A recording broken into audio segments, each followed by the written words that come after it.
Então eu vejo muita gente fazer curso de oratória, né, como apresentar coisas, como falar bem, mas eu vejo pouca gente fazendo cursos de escutatória.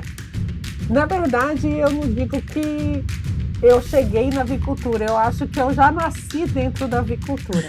Eu acho que o principal papel de construir essa conexão, principalmente essa conexão intergeracional, é do líder e não do liderado. Sempre que eu vou fazer uma entrevista com alguém jovem, eu falo que não sou eu que entrevisto o candidato, sempre é o candidato que entrevista a empresa. O agro, ele comunica muito bem com quem é do agro, mas o agro ainda não comunica bem para quem não é do agro.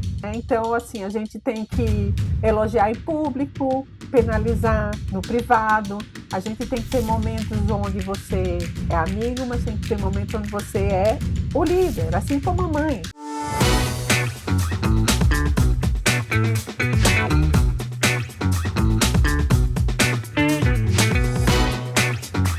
O podcast O Aviário só é possível através de empresas inovadoras e que apoiam a educação continuada na avicultura brasileira.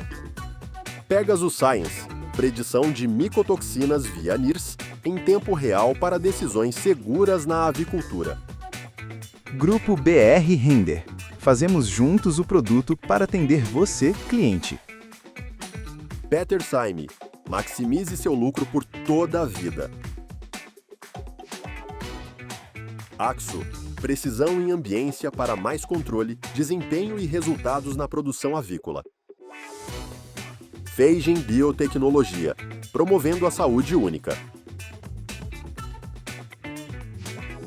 PPGVET, o maior programa de especializações em medicina veterinária do Brasil.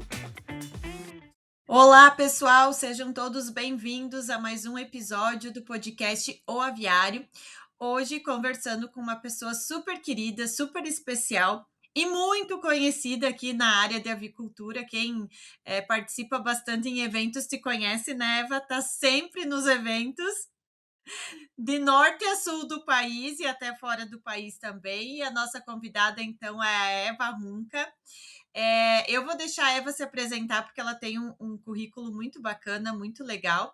Mas a parte que eu mais gosto é que ela tem essa transição assim na área técnica e na área de pessoas, de gestão de pessoas e de marketing, que eu acho super legal para quem trabalha com avicultura.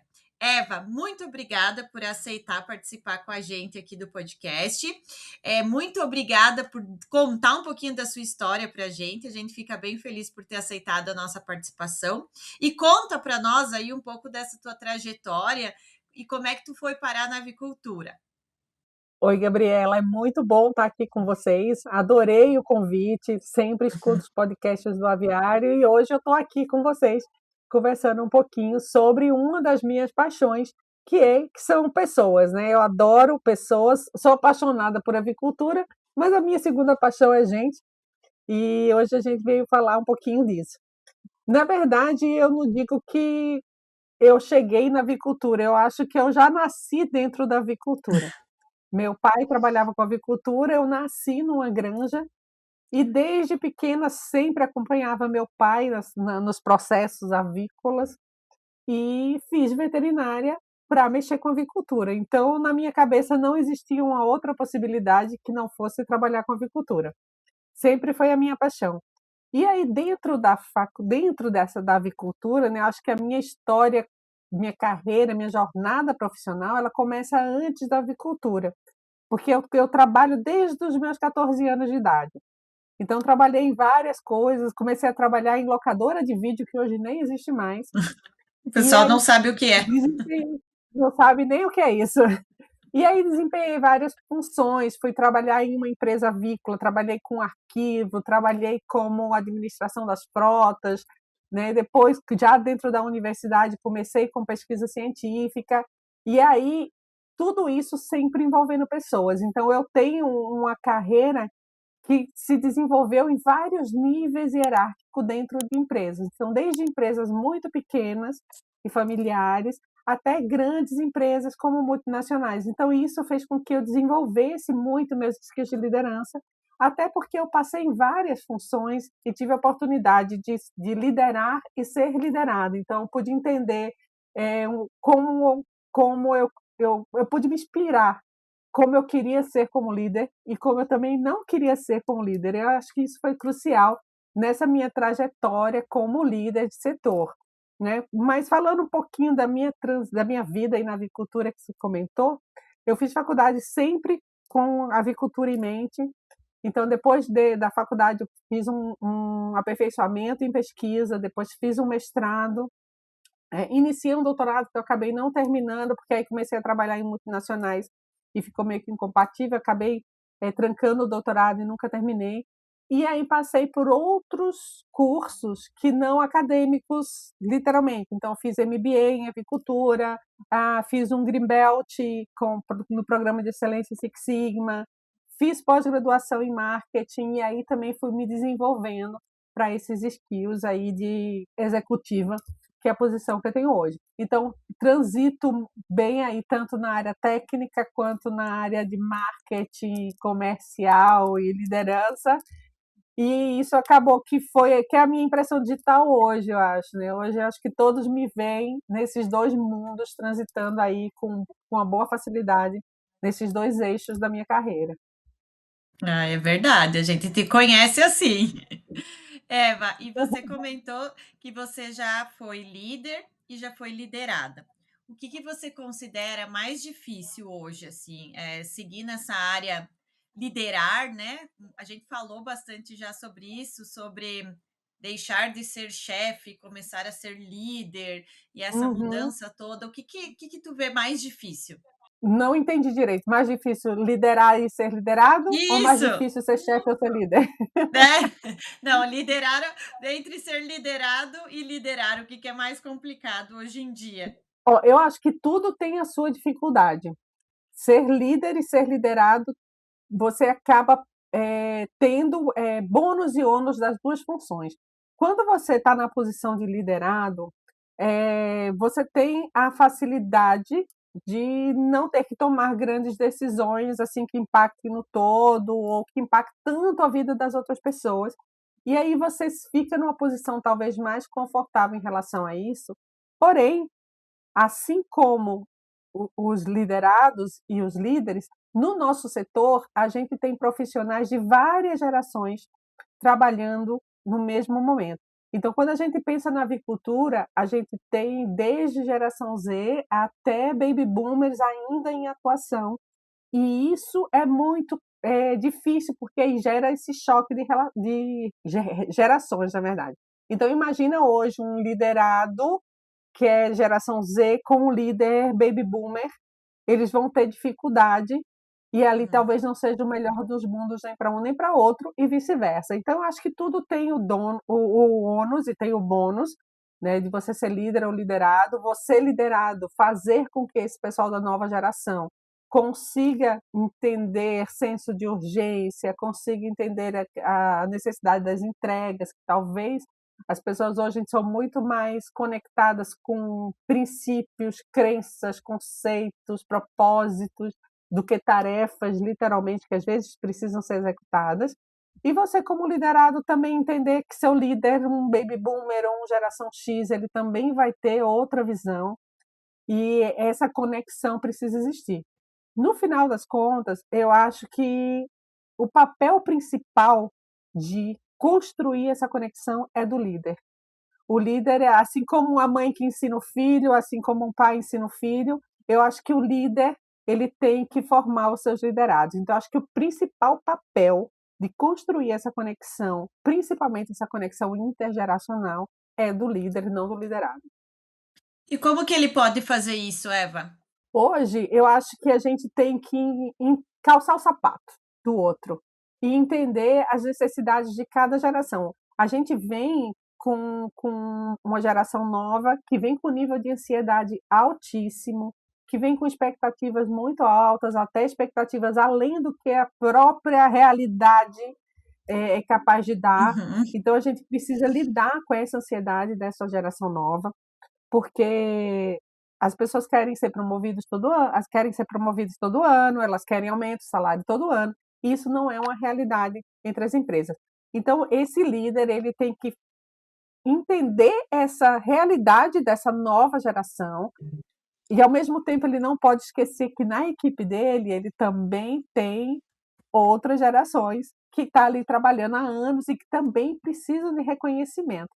Então, eu acho que ele conhecer cada um dos seus liderados e agir de uma maneira apropriada para cada um deles, assim como uma mãe age diferente com cada um dos seus filhos, eu acho que esse é o grande papel, é você entender o perfil de cada um dos seus liderados e saber fazer um plano para cada um deles e se comunicar de maneira assertiva com cada um deles.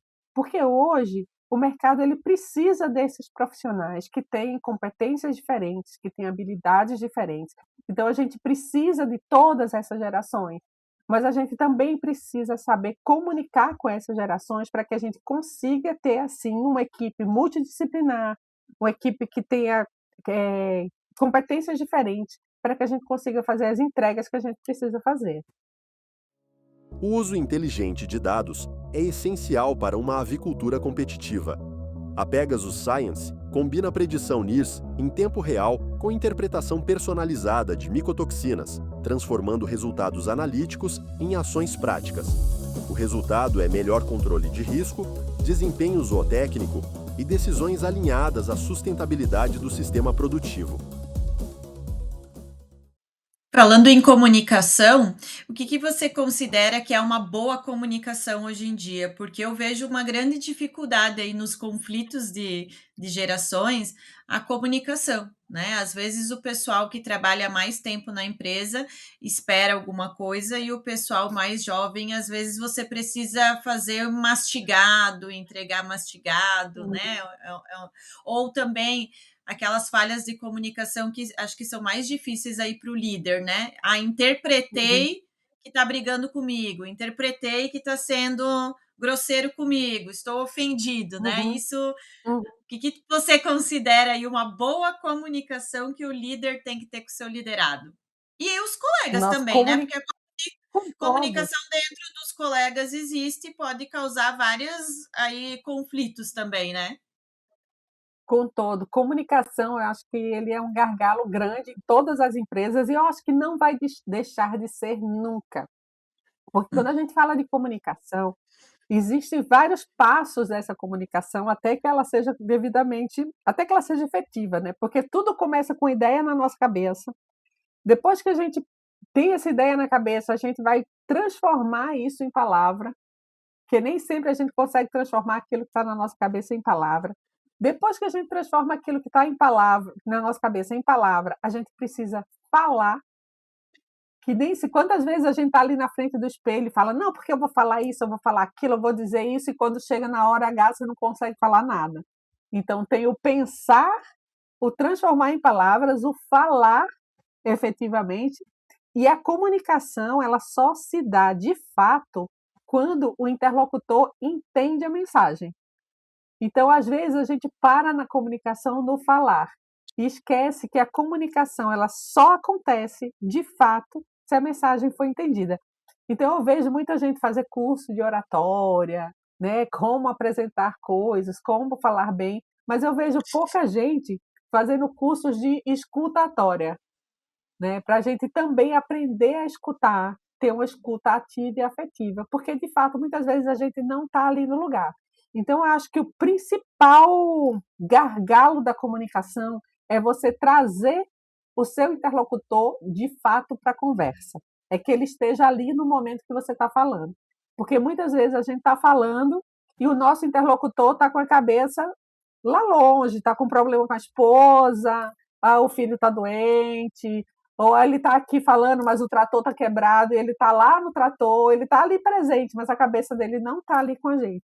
Então, o grande desafio da comunicação, não só do líder para o liderado, mas a comunicação de maneira geral, principalmente hoje em dia, é você ter o seu interlocutor de fato presente e escutando aquilo que você está falando.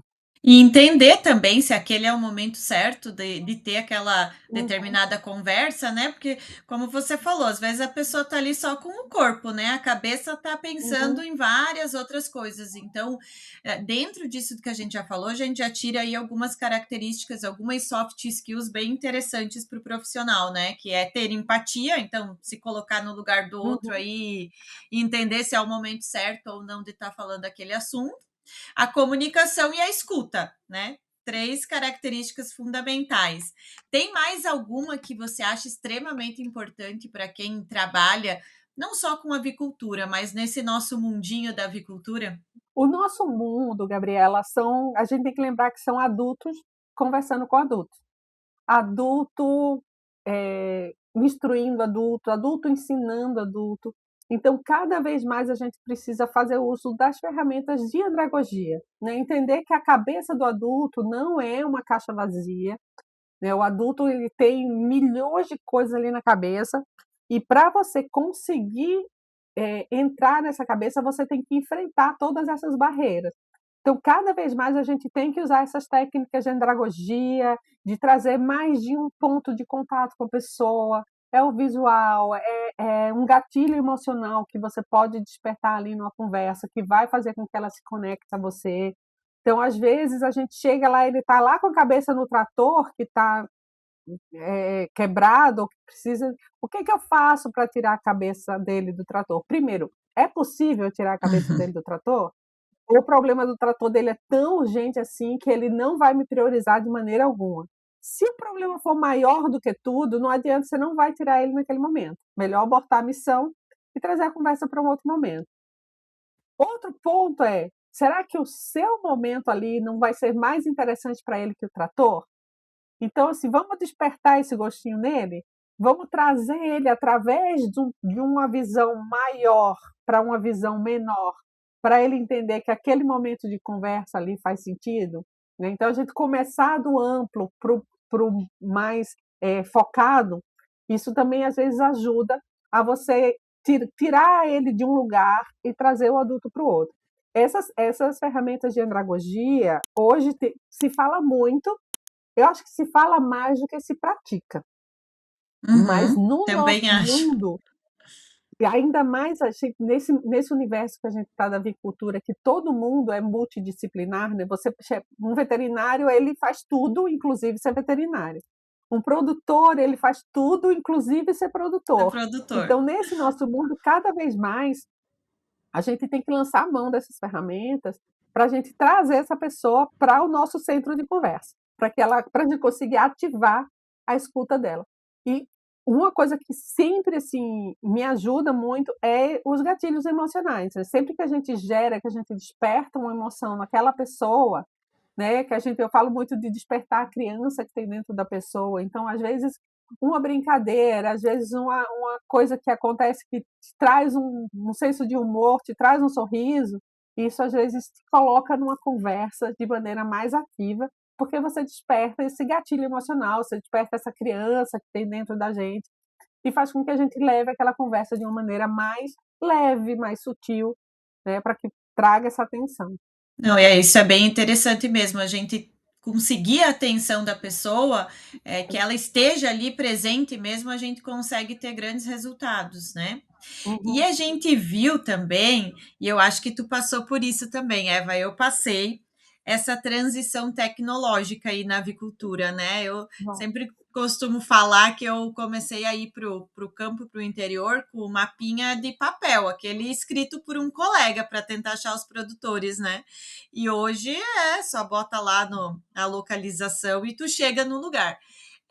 Dentre as coisas que mudaram aí nos últimos anos, pensando em tecnologia, em bem-estar, a parte de ambiência, o que você considera mais importante que fez a avicultura chegar no patamar que a gente está hoje?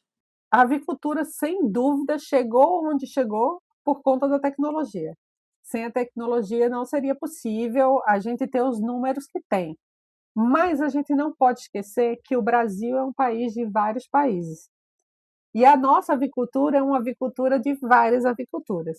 Então, você hoje chega em granjas altamente automatizadas, com galpões super modernos, todo automatizado, cheio dos painéis, que muito funcionário de granja não sabe nem para onde vai aquele monte de painel, né? E aí já começa o detalhe da gente ter que ter uma mão de obra mais especializada, mas também a gente também chega em granjas onde a gente tem ainda aviários muito precários, que ainda tem cortina, manejo, ainda tem cortina quando a cortina está funcionando. Então a gente tem uma avicultura que é muito diversificada.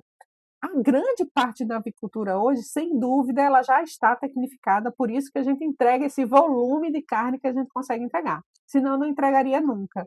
Mas a gente não pode esquecer que a gente tem todas essas aviculturas dentro do Brasil. Então, a gente tem aquele produtor pequeno, que ele também é importante, que ele também faz sentido para algumas regiões do Brasil, e que sem ele a gente não ia conseguir entregar o volume de carne que a gente entrega. E a gente tem os grandes investimentos dos produtores mais novos, mais modernos, com esses galpões que vêm aí com condições muito melhores de ambiência, de bem-estar não só das aves, mas de bem-estar do trabalhador também. É um caminho sem volta, a gente vai ter cada vez mais aviários mais tecnificados, e esses aviários vão vão desaparecer com o tempo, porque não vale a pena se o aviário acaba e já fica inviável você fazer grandes reformas. Então, esses aviários vão desaparecer, mas eles ainda existem para a gente. O interessante dessa tecnificação toda é a mão de obra, que você falou. Então, assim, eu Isso. como líder, o que eu vejo? Que a gente tinha aviários antes muito simples, onde a gente tinha pessoas de baixíssima instrução que conseguia mexer nesses aviários, e hoje a gente já necessita de funcionários muito mais bem preparados para mexer com esses aviários. E mão de obra é um gargalo hoje para a gente, né? O setor da avicultura, eu falo que a avicultura é meio que inóspito, né? A gente trabalha domingo a domingo, a galinha bota ovo todo dia, o frango tem que comer todo dia, a gente tem que manejar aquelas aves todo dia. Então, não é todo mundo que está disposto a isso, principalmente essa nova geração, que gosta de trabalhar home office, que talvez o trabalho na granja ali não seja o futuro que ela sonhou para ela. Mas a gente precisa dessas pessoas capacitadas, alfabetizadas não só letradas, mas alfabetizadas Uhum. tecnologicamente, para poder tocar esses aviários. E esse talvez seja o grande gargalo. A mão de obra hoje acho que é um problema gigantesco, não só para a avicultura, mas para o agronegócio de maneira geral, porque a gente precisa de uma mão de obra mais tecnificada, que a gente não consegue encontrar com tanta facilidade assim. E essa mão de obra menos tecnificada também ela é muito flutuante, né? Hoje as pessoas que precisam contratar funcionários aí para a base da operacional também tem muita dificuldade, porque as pessoas também não ficam muito tempo nos empregos, acabam se envolvendo em algum programa social, que também acho que é melhor, ou não é? Isso é bem polêmico, eu nem quero entrar nesse assunto agora dos programas sociais, mas isso acaba dificultando um pouco para a gente conseguir manter, né, e desenvolver mão de obra que queira de fato ficar dentro do campo e tocar o agronegócio. Eu acho bem importante a gente entrar nesse assunto de mão de obra, porque hoje nem é a mão de obra qualificada tanto que a gente espera, é tendo mão de obra para nós já tá bom, Uhum. né? Porque a gente tem essa dificuldade. Mas ao mesmo tempo, eu não sei se você vê tem essa mesma visão, eu vejo que esse avanço da tecnologia e a modernidade, enfim, dos aviários também trouxe um pouquinho os filhos dos produtores de volta às propriedades, né? Que a gente tava vendo eles irem para fora estudar, muitos iam fazer veterinária, agronomia, técnico agrícola, mas assim, se mandavam, né? E Uhum. hoje a gente vê esse movimento inverso também, né? Deles quererem voltar, assumir, ampliar os negócios, né? Você enxerga isso também e enxerga como algo positivo para o nosso setor? Extremamente positivo, isso é encantador. O agronegócio ele é altamente tecnificado. talvez a grande maioria da população não se dê conta disso, o quão tecnificado é o agronegócio. E hoje você vê os jovens querendo ser piloto de drone, que tem uma carreira gigante dentro do agronegócio, próprios operadores de máquinas, os tratores que hoje a gente tem na lavoura, é tudo muito tecnificado e faz com que o trabalho de campo seja menos dolorido, menos penoso, né? A gente já não vê mais o trabalhador rural ali com uma enxada. Não é que não existe mais, existe, mas Uhum. não é mais a, a figura característica do nosso negócio, um homem com enxada e um chapéu de palha na mão, né? A gente já vê hoje as pessoas operando máquinas, computadores, drones, e isso faz com que as pessoas queiram voltar, porque já não é mais dolorido, não é mais tão dolorido assim trabalhar no campo. E volta muito mais capacitado, volta depois de fazer uma universidade, volta depois de fazer escola técnica, volta Uhum. com uma profissão de fato. Então isso também traz um novo horizonte. O que pega é que a gente ainda assim precisa da mão de obra de base. E essa mão de obra de base ainda é muito difícil. A tecnificação, ela fez com que a gente precisasse menos dessa mão de obra, mas ela ainda é necessária. Muita gente julga a tecnificação porque diz que vai acabar com os empregos, as máquinas estão roubando os empregos dos homens. Na verdade, a máquina está cobrindo um buraco que a gente está deixando porque a gente não tem mão de obra para isso. E também porque a gente quer deixar a vida do homem menos dolorida. Quando a gente fala de bem-estar, muita gente quer bem-estar animal, mas eu ainda bato na questão do bem-estar humano, né? A Uhum. gente quer que os humanos também trabalhem melhor, que tenham mais dignidade nos seus trabalhos. Então, o fato de a gente não ter mais aquela figura do homem com a enxada, com o chapéu de palha e com a mão calejada ali no campo, faz com que a sociedade também perceba o agro como um setor que também dá dignidade a esse trabalhador, né? Diferente do passado, hoje a gente tem muito mais dignidade, muito mais bem-estar humano dentro do nosso agronegócio. Esse bem-estar humano é algo bem interessante, porque a gente escuta muito, né, a gente falar, e a gente vê também que teve uma mudança aí de paradigmas nos últimos anos e, tipo, sei lá, a geração dos meus pais era uma geração que só queria trabalhar, assim, não, Uhum, né, tipo, é uma geração que guardava o dinheiro, eu já era um pouquinho diferente, mas a geração que está vindo agora, eles não pensam muito no futuro, né? Vamos viver hoje porque a gente não sabe o dia de amanhã. E uhum, como líder, o que eu queria te perguntar, Eva, é como líder, como motivar essa geração de trabalhadores agora que praticamente já tiveram tudo, que às vezes o trabalho nem é o objetivo financeiro, porque não tem muitos sonhos para realizar, né? Tipo, uhum, como a uhum, gente tinha, vou comprar o meu primeiro carro, a minha casa, muitos já começam com tudo isso, né? Daí, uhum. como a gente, como líder, consegue ainda motivar e trazer essas pessoas para trabalharem ainda com aquela super vontade? E é interessante essa geração que eu falo que é uma geração que os sonhos não são sonhos materiais, né? Uhum. Eu acho que quando eu era jovem, eu queria ter minha casa, eu queria ter meu carro, eu queria ter um bom trabalho. Hoje isso já não é mais sonho. Inclusive tem uns que não querem casa, não querem carro, não querem filhos, né? Faz assim: "Não, eu não quero casa, porque eu não quero ter a obrigação de morar para sempre no mesmo lugar. No mesmo Eu lugar. não quero carro, porque eu prefiro andar de Uber sem me preocupar com nada e não estacionar e não poder beber". Então hoje é aquela geração que não quer ter as coisas, é bem diferente. E outros que já nascem com tudo, já vêm com tudo. Os pais trabalharam, juntaram dinheiro e eles já vão trabalhar, já tem seu carro, já tem sua casa, né. Então esses sonhos não são mais materiais. Hoje, os jovens, eles se conectam com propósitos e valores. Na verdade, quando eu sempre que eu vou fazer uma entrevista com alguém jovem, eu falo que não sou eu que entrevisto o candidato, sempre é o candidato que entrevista a empresa, não digo nem que sou eu, Eva, que entrevista a Hum. empresa. Né, ele quer saber quais são os valores que essa empresa tem, que cuidado que ele tem com as pessoas, que cuidado que tem com os animais. Então, os valores é que se conectam.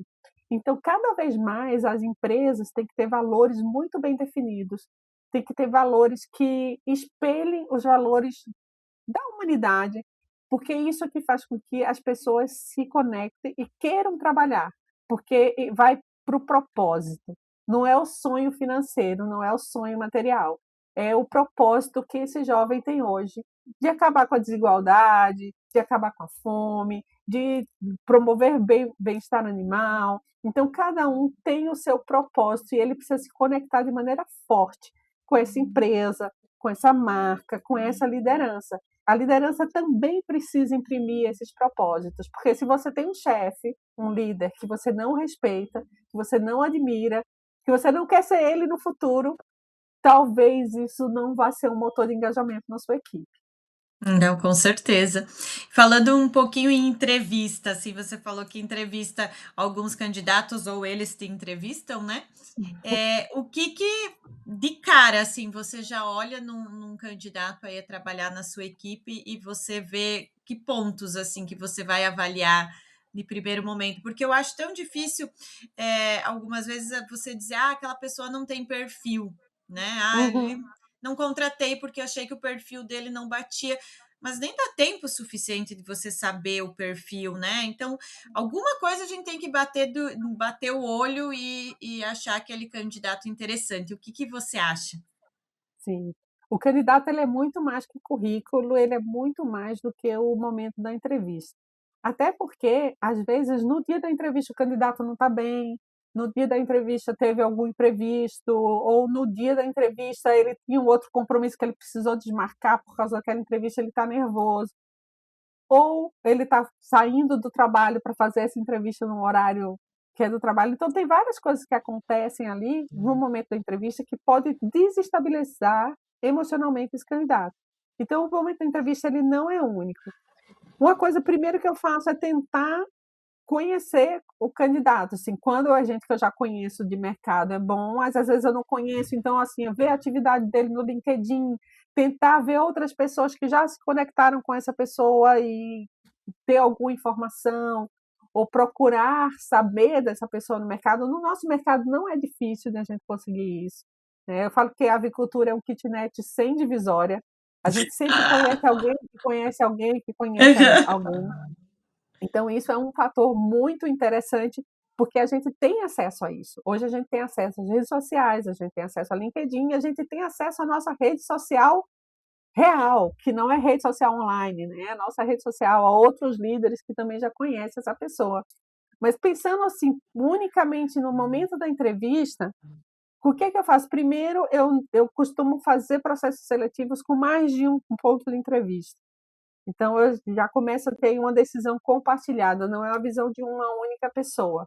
Então eu ter aí, além de mim, mais uma ou duas pessoas que entreviste aqueles candidatos, para assim a gente conseguir tratar um perfil que seja interessante. A postura no momento da entrevista, chegar na hora certa, a pessoa está devidamente apresentável no momento da entrevista, está ali na entrevista com você, isso é muito importante. Às vezes tem profissionais que são muito bons e ali parece que na entrevista eles ficam mais tímidos, então a gente precisa entender até que ponto aquilo é timidez ou também aquilo não é interesse de fato. O processo seletivo ele é sempre arriscado. A gente aposta no candidato e o candidato aposta na empresa, porque do mesmo jeito que eu posso errar na escolha do candidato, o candidato também pode errar na escolha da empresa, né? Às vezes ele está num outro trabalho e ele pede demissão, ele sai daquele trabalho para vir trabalhar na minha empresa e ele também pode se decepcionar. Então tem que ser Uhum. muito transparente, a empresa com o candidato e o candidato com a empresa, porque essa decepção ela pode acontecer. E outra coisa que eu gosto muito é lançar mão dos testes que a gente tem hoje de perfil comportamental. Então a gente hoje tem uma infinidade de teste comportamental que pode te ajudar a entender se aquela pessoa se encaixa ou não na sua equipe naquele momento. Porque todo mundo tem espaço. A gente precisa de profissionais que têm competências diferentes. Então eu preciso de gente analítica, eu preciso de gente mais incisiva, eu preciso daquela pessoa que se comunica melhor, eu preciso dessas pessoas. Então, quando você consegue entender a personalidade da sua equipe e você contratar perfis complementares, você tem uma equipe complementar, então eu vou ter uma pessoa ali que é mais organizada, eu vou ter o outro que é mais incisível, mais brigão, aquele que luta por tudo, eu vou ter aquela que se comunica mais. Então você vai ter várias pessoas com perfis diferentes que complementam a tua equipe. E isso também é muito interessante na hora de você decidir, porque você vai trazer competências para a sua equipe que talvez você não tenha nesse momento. Eu acho isso fundamental também, a gente ter vários perfis diferentes dentro de uma equipe, porque, como você falou, se complementa, né? Às vezes a pessoa não é a melhor naquela determinada função ou atitude, enfim, mas ela tem uma outra característica que é fundamental ali no trabalho, né? E a Uhum, gente vê isso muito, inclusive nesse conflito de gerações, né? Às vezes o pessoal que trabalha há mais tempo não tem tanta facilidade de lidar com tecnologia do celular, uhum, fazer alguma coisa no celular, às vezes um desenho, enfim, não consegue, né? Não é acostumado com aquilo, enquanto o mais jovem tem um pouco mais de dificuldade de lidar com o produtor, de falar com o produtor. Então, essas duas habilidades se complementam muito, né? Eu uhum. acho isso bem interessante. E Eva, ao longo assim da tua carreira, agora fiquei curiosa com uma coisa. Tem algo que você não conseguiu? Aí tu falou do teu doutorado que tu não conseguiu acabar ainda. Mas tem Uhum. mais alguma coisinha assim que tu ainda gostaria de chegar, que tu gostaria ainda de fazer, que você gostaria ainda de trabalhar? Um sonho desses, um sonho da nossa Uhum. época aí? Sim, eu adoro trabalhar com gente e adoro trabalhar. Eu não sou professora de fato, apesar de dar aula em algumas pós-graduações, tudo, mas eu não tenho essa formação de professora. Mas eu gosto muito de trabalhar com treinamentos. Então, hoje eu faço algumas coisas, tenho alguns cursos, algumas mentorias, mas eu ainda tenho um sonho de chegar a viver disso, né, das minhas consultorias e de treinamentos, porque é uma coisa que me encanta. Como gente me encanta, cada vez que você faz uma facilitação, você Uhum. se você conhece novas personalidades, eu não digo nem que é novas pessoas, você conhece personas diferentes. E isso faz com que você aprenda a lidar com essas pessoas também. Então isso é um sonho, mas não considero ele como não realizado ainda, ele está chegando, ele ainda está Isso começando, aí. né. A carreira continua andando e isso cada vez mais presente. Hoje, eu acho que eu já exerço de alguma maneira isso, Uhum. mas eu queria, ter isso muito mais presente na minha carreira, né, esse compartilhar essa experiência e estar junto, essa troca, eu acho que isso me mantém viva e me faz aprender. E quanto mais a gente aprende, mais viva a gente fica, mais vida a gente quer, né. Quando a gente fala que a gente já aprendeu tudo, é porque a gente já Ah, não. morreu. Não, não, Então Deus me livre. isso mantém minha chama acesa. Que legal. Eva, e falando um pouquinho de marketing agora, que eu sei que você também gosta muito dessa área, né? E também é algo que mudou muito nos últimos, né? Nem é questão de 10 anos atrás, é questão de a cada 2 anos está mudando, né? Uhum. O marketing está evoluindo. E como que você vê essa mudança, assim, na questão do marketing do agronegócio geral? A gente evoluiu, a gente ainda tem muito para evoluir, a gente patina, por isso que as pessoas ainda acham que frango tem hormônio. O que está acontecendo com o nosso marketing hoje? O marketing evoluiu muito, muito, isso eu não tenho a menor dúvida. A gente vê que tem situações ruins, como a do hormônio do frango, mas a gente vê que isso já foi muito pior no passado. Uhum, Eu falo que o agro, ele comunica muito bem com quem é do agro, mas o agro ainda não comunica bem para quem não é do agro. O agro, ele fala, sempre que alguém vai falar de hormônio do frango, eu sempre trago isso. As pessoas vêm com tanto tecniquez que quem é leigo não esquece daquilo, desliga o botão e não presta mais atenção naquilo. É muito mais legal acreditar em histórias fantásticas, né, catastróficas. Então é muito mais legal para todo mundo achar que hoje o chinês faz ovo de mentira e a gente come ovo de plástico. É muito mais caro produzir um ovo de plástico do que produzir um ovo de verdade. Então, quem fala isso não tem nem ideia, sabe? E aí fala assim, gente, você não pega o ovo na sua casa, você não quebra o ovo na frigideira, você vê o ovo. Você vê aquilo que está passando no vídeo do TikTok, o vídeo do TikTok mostra um ovo borrachento. Então, as pessoas acreditam porque elas gostam de ser enganadas. Mas eu É. acho que o agro, ele precisa se comunicar melhor para quem é do agro, porque muita gente pega vídeos, primeiro vídeo de coisa decorativa e diz que é de verdade. Então, uma fabricação de ovo decorativo e fala que aquele ovo é o ovo que a gente come e não é. Pega coisas de propriedades rurais pequenas ou coisas que aconteciam 20 anos atrás, tipo boi sendo sacrificado no pasto, ou gente moendo galinha no quintal da casa e coloca aquilo como se fosse a salsicha que a gente compra no supermercado. Eu faço, não, gente, a salsicha que a gente compra no supermercado não é produzida daquele jeito, né? Esse tipo de informação que às vezes tem que chegar no agro, porque quando não chega, quando a gente abre espaço para a informação certa não chegar, esse espaço é preenchido pela informação errada. É a gente que deixa essa brecha, né? E o que é que a gente faz para que essa informação chegue da melhor maneira? Sempre que tiver um espaço para ser preenchido, esse espaço vai ser preenchido com informação de boa ou de má qualidade. Se a gente não prover uma informação de boa qualidade para preencher esse espaço, alguém vai trazer uma história fantástica para ganhar views, para ganhar like, para ganhar comentários, haters e tudo mais, porque isso é o que monetariza dentro das redes sociais. Então, eu acho que a gente precisa preencher esses espaços com informação de qualidade, de informações corretas, de fonte correta e com menos techniquez. A gente não comunica, a gente não está comunicando com outros veterinários, com outros agrônomos. Não, a gente está comunicando com a dona de casa, está comunicando com o jovem. E esse jovem, cada vez mais é autodidata, cada vez mais que busca suas informações, né? Ele não espera que a informação chegue até ele, hoje está ali na ponta do dedo, ele procura tudo que ele quer. Como é que eu Uhum. faço esse jovem encontrar a informação certa? Eu tenho que munir o universo online, as IAs da vida, com informação de qualidade, porque senão ele vai acessar informações que não são reais, que não são de qualidade, e isso acaba virando verdade. E aí isso pode custar caro para o setor, né? Muito caro, muito caro. A gente vai chegando no final.